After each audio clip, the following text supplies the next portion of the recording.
Nós vamos meditar aqui no versículo 12 hoje. Opa, 12 não, 13. Do capítulo 9 de João. A epígrafe dessa Bíblia diz assim: os fariseus investigam a cura. Versículo 13 diz assim: levaram aos fariseus o homem que fora cego. Levaram aos fariseus o homem que fora cego. A gente viu como a obra de Deus na vida desse cego despertou o interesse da cidade, e dos seus vizinhos.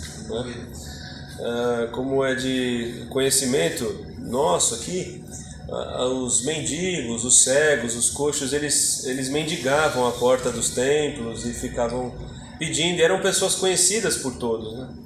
Então esse cego, que tinha vizinhos e que tinha pessoas em volta dele, ele que era conhecido do povo, que foi curado, gerou um interesse por parte do povo de quem é Jesus. Então a obra de Deus, ela aconteceu simplesmente pelo fato de Jesus ter curado ele da sua cegueira, e isso gerou interesse nas pessoas sobre Jesus, o homem Jesus. Então a gente começa a aprender aqui com esse cego como que Deus faz a obra, simplesmente pela vida dele, pela obra de Deus na vida dele, por ele ter obedecido simplesmente à voz do Senhor.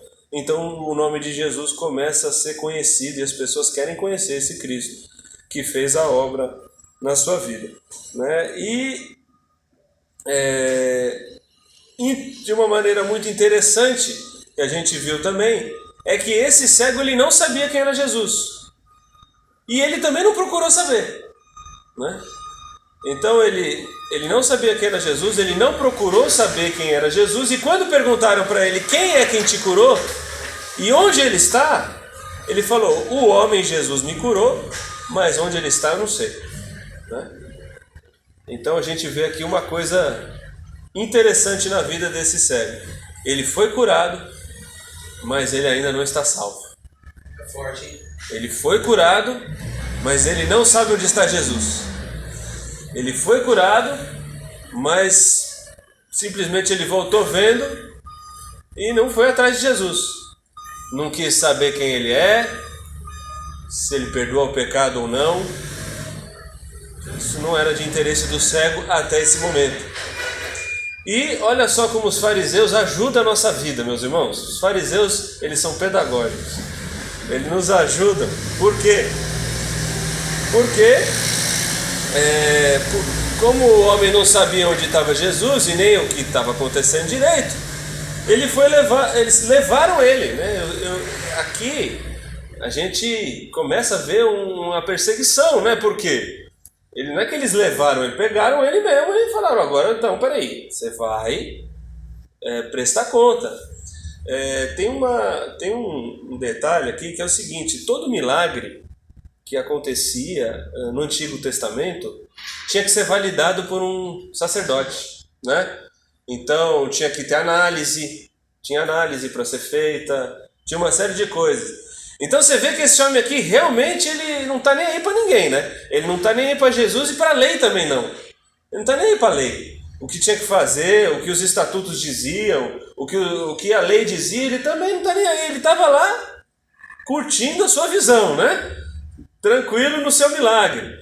E agora vão levar esse homem para os fariseus, porque a lei dizia que qualquer purificação tinha que ser analisada por um sacerdote, Então esse povo, acostumado com os costumes e tradições do povo de Israel, da lei lá, do Pentateuco, levaram ele para os fariseus, E é interessante agora, porque a gente vai ver que essa perseguição aqui a esse cego vai levar ele a conhecer Jesus, E a gente vai ver como essa perseguição vai levar ele a conhecer Jesus, E é isso, meus irmãos, A gente às vezes enfrenta as lutas, as dificuldades, e Deus está querendo nos abençoar ali adiante, E a gente não sabe na hora, Eu fico imaginando ele curado, feliz feliz da vida vendo, nem aí para Jesus, nem aí para a lei, né? E agora, por causa de Cristo, é deflagrada uma perseguição contra ele, né? E ele é levado aos fariseus. Né?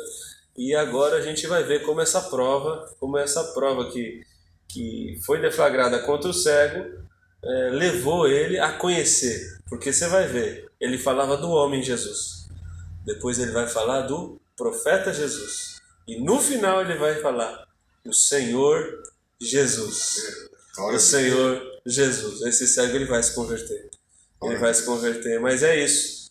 Às vezes a gente recebeu um milagrezinho, tá tranquilo, tá de boa, né? Não quer saber da vontade de Deus. Então Deus permite, né? Algumas coisas acontecerem para que a gente venha conhecer o Senhor Jesus. Para que a gente venha conhecer o que importa. Porque na glória, ninguém vai lembrar das lutas que passou aqui. Na glória, só vai importar estar com Jesus. Na glória, só vai importar a gente estar com Ele. Né? Aqui na terra a gente sofre, a gente passa um monte de coisa, um tempo. Né? Mas na glória, a única coisa que vai importar é estar com Jesus. E quem não estiver na glória, vai estar no inferno. E se não estiver com o Senhor Jesus, vai sofrer para todo sempre. Então de nada valeria desse cego ter sido curado e não ter conhecido ao Senhor Jesus. De nada valeria para esse cego ter sido curado e Deus não tivesse permitido essas lutas que vai acontecer com ele. E a gente vai ver que ele não se importava com Cristo. Mas a gente vai ver ao longo dessa história como ele foi fiel. E ele testemunhou. E quiseram dizer um monte de coisa para ele. Ele vai falar, olha, eu sei que eu não vi, agora eu vejo. E foi ele que me curou. E foi Jesus que me curou. E Deus vai trabalhar na fé desse cego aqui. E Deus está trabalhando na minha e na sua fé. Glória a Deus. Amém, aleluia. Jesus é o autor e consumador da nossa fé. Ele que começa a nossa fé e Ele que faz ela se desenvolver até o dia de Cristo Jesus. Amém? Glória a Deus. Amém. Amém. E as perseguições não saíram do controle de Deus. E as lutas não saíram do controle de Deus. Amém. E as provas não saíram do controle Glória de a Deus. Deus. E todas as coisas cooperam para o bem daqueles que amam a Deus. Aqueles que são chamados segundo o seu propósito.